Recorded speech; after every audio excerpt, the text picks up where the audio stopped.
Good afternoon. Hi, hello, Hi, good hello. afternoon. Hi. We can even say good morning because you just woke up. Yeah.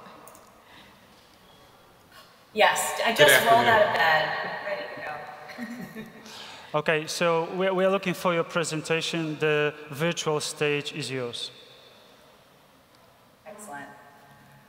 So when Steve and I in our group set out to explore this really financial tumultuous time, we really wanted to understand, how inflation today is affecting American consumers, but really the American dream. Sorry, 1 second, I'm having a tech issue. I'm not able to move. There we go. So we all know that the situation is pretty dire now. Inflation, has been the highest in the past 40 years. And this is a once in a generation event that's taking place after another once in a generation event. So just as people are emerging from this 2 years of COVID lockdown, they're greeted with insanely high prices. And so they're coming out of one lockdown and they're entering another lockdown, which is something we call wallet lockdown.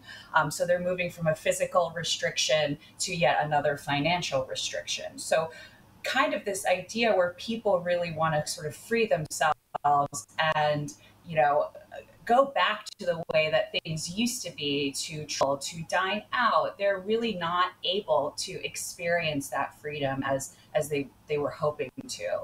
So we wanted to further understand just how inflation is affecting Americans. But furthermore, we wanted to understand how inflation is affecting Americans across a variety of characteristics. Particularly, are some people feeling it more than others?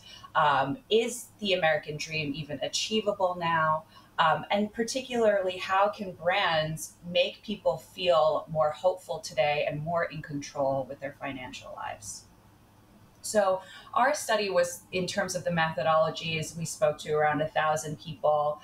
We did a proprietary survey. We did some social listening and some cultural analysis, and we kind of put everything together and we really tried to understand these kind of key areas for us and for our clients to really understand how to be there for the American consumer today.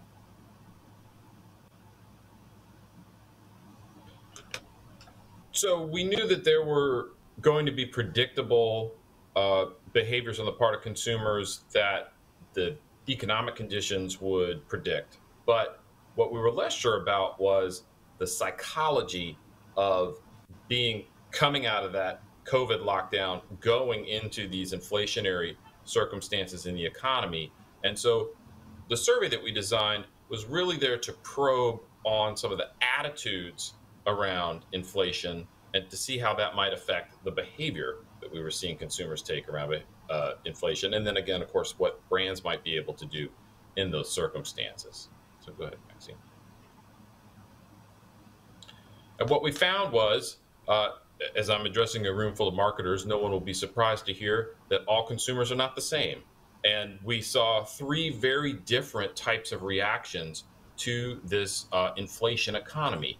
And they were largely organized around attitude, but the attitude was about either pessimism about the future, things were bad and they were going to get worse, or optimism, things are okay, and we think that in time they're going to get better. We saw 3 groups: the resilient, who had a relatively positive attitude, optimistic attitude about this circumstance; the vulnerable, these were the folks that we thought would be traditionally would be the most vulnerable to inflation; and then finally the anxious, who were having the strongest psychological reaction to this. And Maxine's going to take us through these 3 segments now. So when you look at the resilient, this was about 40% of our sample. These were really the people that, rightly so, we called them the resilient because they're pretty successful, they're optimistic, and they're relatively financially secure. Most of their assets lie in home ownership, but that home ownership generally tended to be, bought before the pandemic. They feel pretty in control of their ability to achieve their life goals. They feel pretty stable. And relatively, if you want to look at the bottom right chart where the circle is, you'll see that, that red marker, 23% are very concerned, which actually is the least amount when you compare it to the other segments. So while they are concerned, they're less likely to shift their purchasing behavior. They might be thinking about it. They might be, creating some strategies, but it's not really something that they feel is dampening their life. So it's really a matter of understanding that when you're talking to this particular segment about inflation, you want to make sure that you're thanking them for their loyalty. You're making them, you're reminding them of this sort of, status that they have achieved over a long period of time, and you don't want to dampen their optimism. However, when you're thinking about this vulnerable group, which is another roughly around 30% of our sample, this is really the group that is most directly affected by the pandemic. They're not affluent. They're hit very, very recently. Have hit financially, and they're pessimistic about their situation. Another thing to note is that they're liberal leaning. They tend to be Democratic. They tend to be single. And on average, they are skewing a bit younger. Now, it's important to understand that these segments are not necessarily defined by their age. They're defined by their psychographic makeup, but they do skew in a certain way. So as you see on the bottom right, that red marker has grown significantly bigger. 58% are very, very concerned. The other area that you might want to look at are the dots where their attitudes skew. They really do believe that outside obstacles get in their way of success, perhaps because they feel that society is not supporting them, and that they feel that there are too many obstacles in the way for them to feel financially secure or get kind of, what their goals are in life. So in order to connect with these people, brands really have to acknowledge their pain points. They have to really empathize with them, and they have to make them feel more in control of their lives and their finances. And we'll talk a little bit more about how you can do that later on. Now, the anxious group. This is a really interesting group because this group is actually financially very well off. They have accumulated a lot of wealth over the years. But if you look at that bottom right, that red marker, they're the most concerned about inflation, 73%. They're even more concerned than the vulnerable, which are financially less well off. And so they're incredibly pessimistic. They tend to skew Republican. They tend to skew right-leaning or left-leaning, and they have the most assets and liabilities. A lot of their assets are in the volatile stock market, so that could be a reason as to why they're constantly anxious about kind of, where their savings or, their life savings is going to go. So when you're talking to this particular group, you want to make sure that you're providing assurance for long-term value here. And that really helping them to eliminate any doubt is going to be key for them. But we did think that segment was where we saw the biggest effect of the psychology of inflation versus the more kind of classic predictors of someone feeling inflationary pressure. The anxious, those folks, they were the ones that had the least discretionary income. Of course, they feel this loss of buying power from inflation the strongest. But the anxious, they have money, but they feel diminished. And the fact that optimism versus pessimism has a strong political lens to it, we really see clearly on this slide. So these are perceived causes of inflation. And I'm sure in Europe it's been much the same, but in the United States, there was all this talk about disruptions to the supply chain. It started during the pandemic where no one could get loo roll, toilet paper. And then now still having difficulty buying new cars because of the microchip shortage that came out of the COVID restrictions in China. But from there, we start to see the political skew from the right to the left and into what these segments think is driving inflation, right? So Russia's a bad guy on the left. In the United States, Democrats blame the Russian invasion of Ukraine for the inflation that we're feeling right now. But if you look at Corporate greed, another bad guy for the left in the United States. The Democrats blame corporate greed for inflation.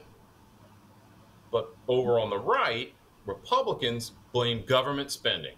The government was too generous in supporting people during the pandemic, and that's what's caused all of this inflation. Or a labor shortage, that's what's caused inflation. Because, again, these are sort of traditional bugbears that we see both the right and the left were upset and blamed for a variety of ills before the pandemic and before inflation. And so they're blaming it now for that. And that's where we can see this positive, negative, optimistic, pessimistic attitude is being driven by political alignment as much as it is our personal psychology.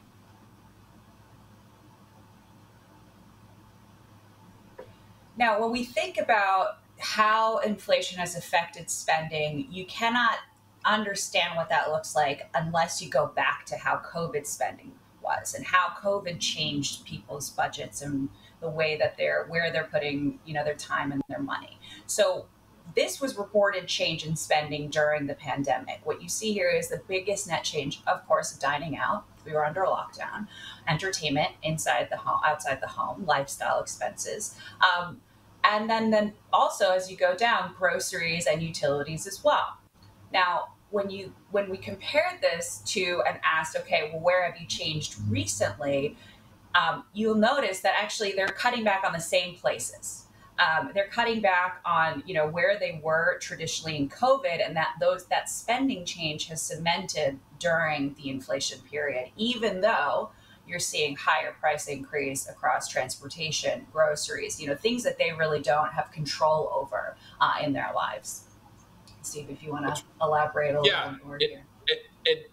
So obviously that, places where demand is inelastic, for instance, transportation in the United States, for most of the country, if you don't have a car, you can't get anywhere to work. You can't get anywhere to buy groceries. So they're going to be very hard hit by that. That's a non-negotiable expense. But one of the things we know from consumer behavior is that changing consumer habits takes time. But when you add up the pandemic and the fact that there were all these impacts to dining out during the pandemic, and then the loss of that discretionary income during inflation that again drove down a fun spend like dining out, plus the rise of delivery services or more elaborate take-home food that you might pick up from the supermarket, I would expect to see some permanent changes in consumer habits around dining out coming out of the other side of this pandemic. Same thing with entertainment outside the home. Whatever stresses movie theaters were having already, it's going to be exaggerated now in the months and years to come as a result of this inflation on the tail of the pandemic. And so if you are a restaurant brand, you need to be thinking about ways across those three segments to try to incentivize folks to return to the restaurant, to return more frequently in order to combat this permanent change in consumer habits. And one way you can do that, and say, for example, your segment, if you're a restaurant owner, tend to be maybe part of the vulnerable segment that are having trouble paying for gas. Maybe you want to incentivize them by providing gas reward points, for example. And kind of partnering with gas stations in that local area so that you're really supporting them in frequenting your business, but also making sure that that you're empathizing with their financial struggle as well.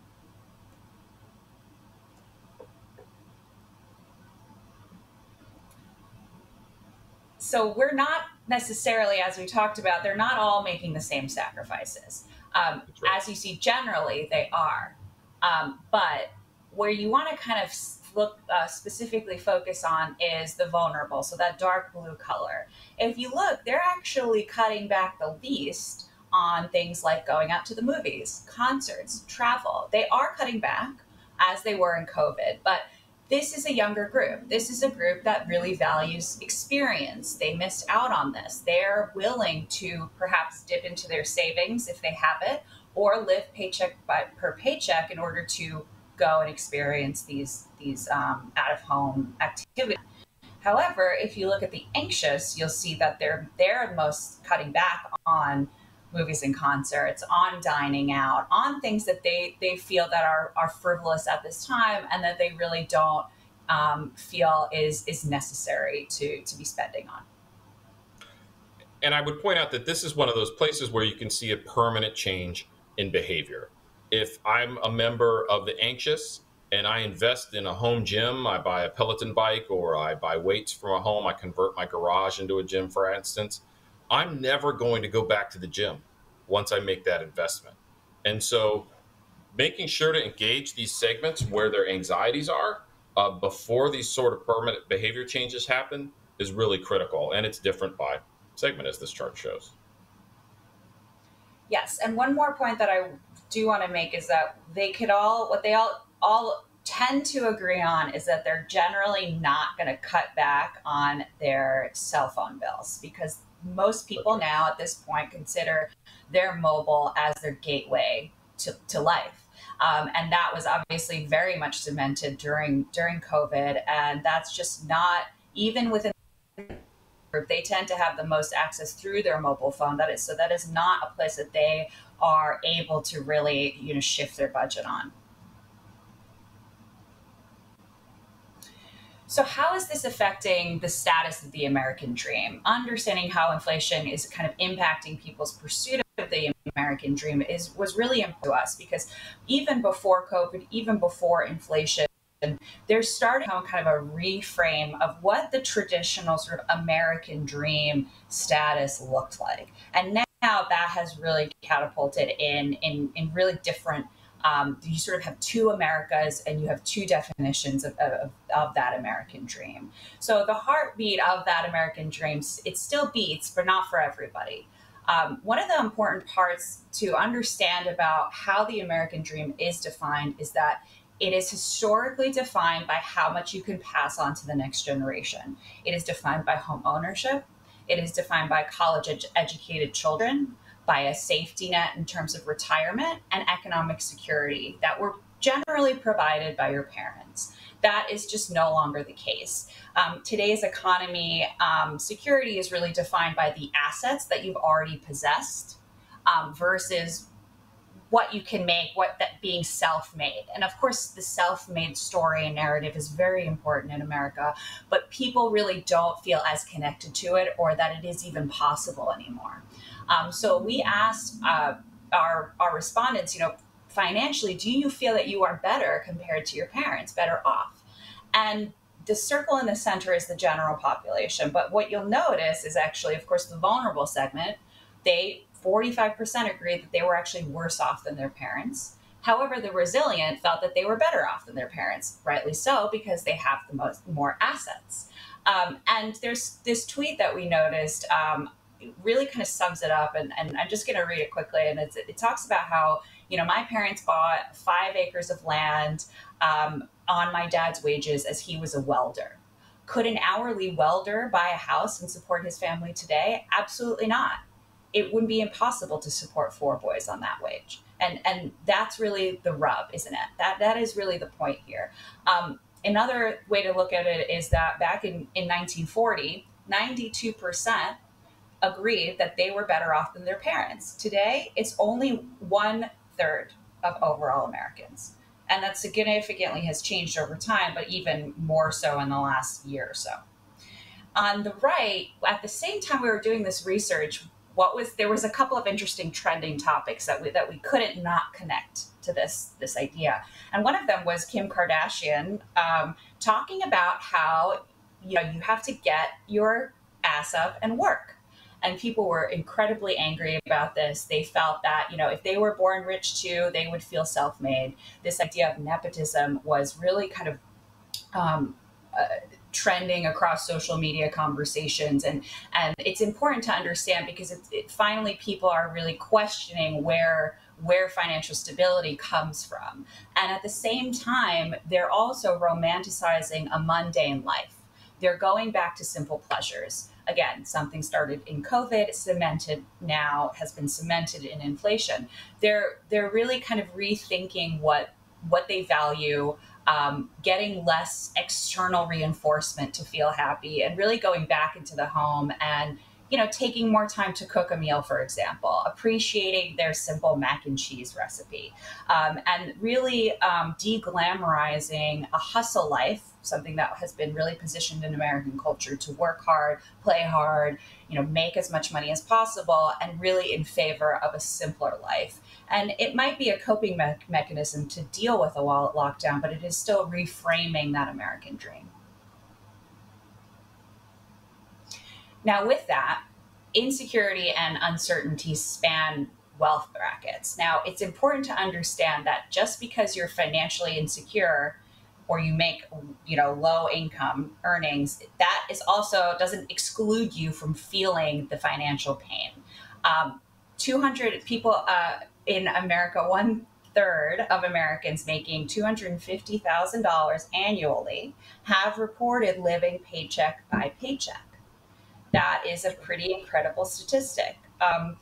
Part of the reason is because of, obviously, inflation rates are just bumping everything up. They're not really changing their habits, as we talked about the resilient. They're not really shifting the way that they're spending, but everything is still going up. So they're having to kind of just make ends meet, even if they're making a lot of money. A lot of Americans are also using now the buy now, pay later option. That is more readily available through credit cards.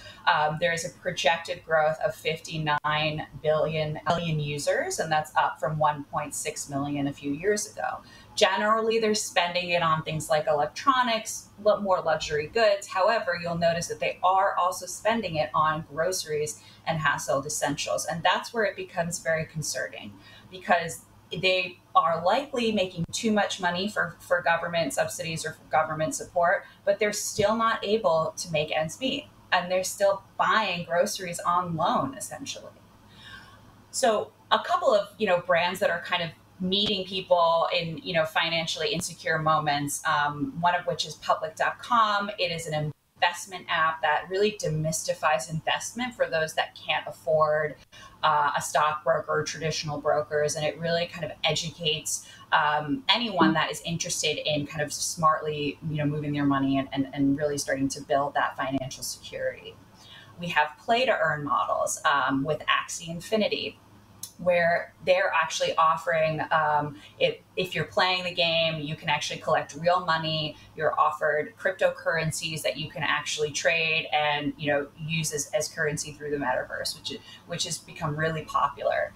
And lastly, we see that AMC Theaters started an Investor Connect program to get people back into theaters. They offered fans a very small piece of being a shareholder to kind of reap the rewards, so really being part of that business model.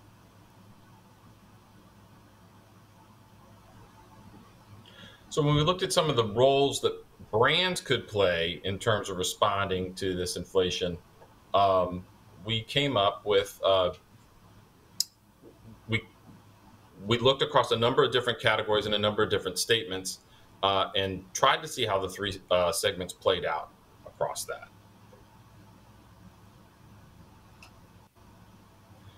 It's going to be hard for you guys to read it on the screen up there, but the blue dots are the vulnerable, the green are our resilient segment, and the light blue are the anxious. And across the top there on the x-axis are some statements like promising not to increase their prices for the next 3 years, right? Or promising to only increase prices if they also increase employee wages by the same percentage increase.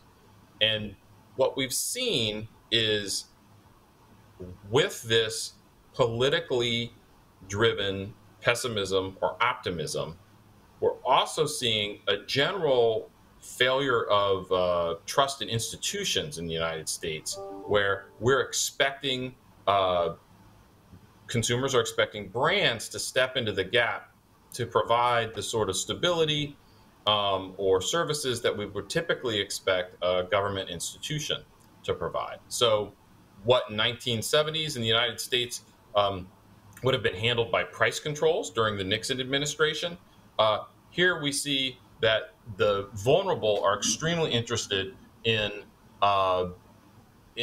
companies not increasing their prices for the next 3 years. If you look at Geico, that's a property and car insurance company in the United States. You have to have your car to drive. You're required to have car insurance. So there's a lot of interest by the vulnerable on that. And Charmin toilet paper, again, it's needed. Burger King, a quick serve restaurant, affordable food is needed. And there's a lot of interest amongst that vulnerable segment in both of those brands making a promise like that. If you flip it to the other side, where we're looking at more values-based attitudes around wage equality, around the distribution of wealth, the statement companies promising to only increase prices if they also increase employee wages by the same percentage. Okay, well, we've seen unionization efforts with Starbucks and Amazon and other big American brands. And if you look at the resilient, they are very interested in almost every brand making this sort of like wealth redistribution pledge. And that's a more left-wing type idea. And it's also an idea that is more of a luxury. It's less focused on the expenses of day-to-day and more about an ideal about how to organize society. And so again, we see that political lens here playing out in the attitudes that consumers have about what brands should be doing during this chaotic time.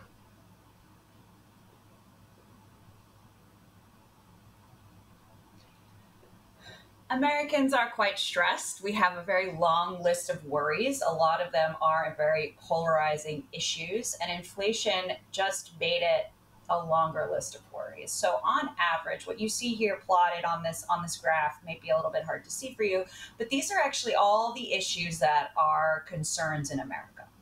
Protecting the environment, homelessness, affordable housing, street safety, climate change, illegal immigration, our election system, voter fraud, things like that, as you can see. So on average, people really are feeling like brands more than ever must be contributing to the greater good of humanity, really stepping in for what the government is unable to do.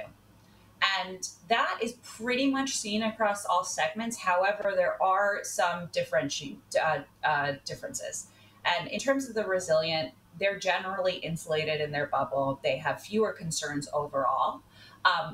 The more concerned are really the anxious. They're more concerned with historically right-wing issues like illegal immigration and protecting the police.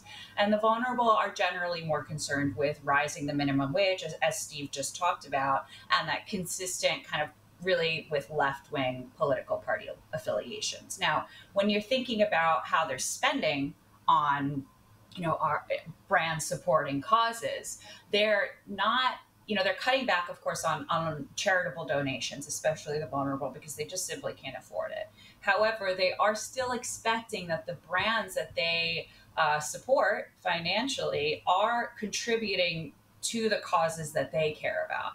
And in some cases, they may even, if they notice that they're not contributing or they're contributing to, not supporting, for example, LGBTQ plus issues, they may hesitate in purchasing. If it is their only option from a financial perspective, they're going to do some negotiation there.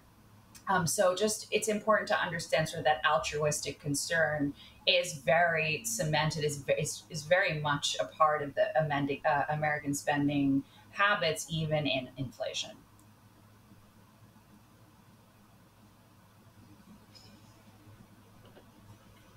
So what should a brand do? We came up with 8 different things. We're not going to touch on them all today because I know we're running a little short on time. But if you had one big takeaway to take from this presentation, in throughout Europe, where we know that there are very similar inflationary forces at work, in particular in energy prices, which are even more exaggerated there than they are here in the United States due to the geopolitical situation. You need to tailor your messaging based on the psychological outlook of the customer segment that you're talking to. That's not news, but it is a really powerful effect that we see playing out in this inflationary economy. Some customers are going to be feeling resilient, and they're going to want to see hope and optimism in this place. And other customers are going to have much more kind of day-to-day bread and butter concerns that you need to provide a sense of control and a sense of stability to them. We can embrace radical transparency as a way to assuage all of these segments that your brand is behaving ethically and that you're doing everything you can to keep prices under control. There are concerns that there's price gouging, that companies are taking advantage of folks, and to the extent to which you can provide an example that shows, hey, this is what we're spending on fuel costs, and that's why there's been an increase in the price of eggs, or we had a shortage in our packaging, and that's why we've had to change our packaging. Early on in the pandemic, early on in the inflation, we had what we called shrinkflation in the United States, where someone would buy a box of cookies or crisps, and the box would be the same size, but they would put less product inside it. And there was huge backlash against it. It was a cost-saving measure on the part of the CPG companies, but it was not worth the level of consumer backlash that those companies provided. So being transparent and being honest about that through a variety of communication channels might be one way that you could deal with those issues. Another thing we briefly spoke about earlier on is really boosting rewards where you can. Part of that could be, there's a great example actually, if you're from T-Mobile, which actually provided for Labor Day, which is a big holiday here last week, which was a complimentary membership to AAA, providing bonus points to Shell gas stations and offering free Wi-Fi on flights. So they were really able to, this was a limited time offer, but they partnered with the right companies to really support that, the people that are being hit by inflation the hardest. So really understanding how you can boost rewards in places that are going to really matter for your segment. And with that, we say thank you. Thank you so much for this presentation and building this kind of bridge between America and Europe, especially at the end of this presentation. I know it's a bit, out of perspective to see how the inflation nation may look like in the US perspective. But my question is, do you somehow vary these data across different generations like X, Y, and Z? Do you see any differences in approach towards inflation in different generations? Yeah, I'm happy to speak to that. Generally, we did find that the younger generation millennials tended to fall in that vulnerable category. Now, as we said, we don't want to necessarily lead our segments based on age, but they tended to fall in that segment of, really they had the least assets. So as we talked about, that was really where, this generation is struggling the most. The anxious tended to be retired above 68 years old, which makes sense because that's, they have a lot of accumulated wealth over the years. And the resilient tended to be in that Gen Xer category. That being said, we knew that, those are median ages, right? Someone who was a millennial, but who, was a professional, high-wage profession. They were a dentist, they were a doctor, they were a corporate professional. They wound up in the resilient. And so having that economic power and that flexibility and the attitudes that come along with being part of the educated class in the United States, we saw those attitudes playing out there as well. If you were an affluent older person, you might wind up in the resilient, just the same. We did see, I would say, to build on what Maxine said, boomers on fixed incomes, their highest earning years behind them, they made up the bulk of the anxious. And it's not surprising that we saw the sort of political views that they had, as well as we know that those tend to shift to the right as folks get older.